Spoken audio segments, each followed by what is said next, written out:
بسم اللہ الرحمن الرحیم الحمدللہ والصلاة والسلام علی رسول اللہ۔ نبی کریم صلی اللہ علیہ وسلم کے پاس جب کوئی بندہ بیمار لایا جاتا یا کوئی بیمار ہو جاتا اور آپ صلی اللہ علیہ وسلم اس کی بیمار پرسی کے لیے جاتے تو پیارے پیغمبر علیہ السلام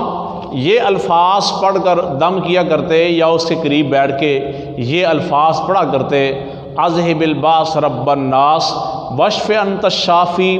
لا شفاء الا شفاؤک شفاء لا یغادر سقما۔ اذہب الباس رب الناس، اے لوگوں کے رب اس کی بیماری کو دور کر دے، اس کو شفا عطا فرما دے، اور میرے مالک تو ہی شفا عطا فرمانے والا ہے، تیرے بغیر شفا نہیں ہو سکتی، اور تو نے شفا عطا کر دی تو کوئی بیماری باقی رہ نہیں سکتی۔ اسی طرح پیارے نبی علیہ السلام نے فرمایا جب کوئی بندہ کسی بیمار کے پاس جائے تو صدق کے دل سے اس کے پاس بیٹھ کے 7 مرتبہ یہ دعا پڑھے: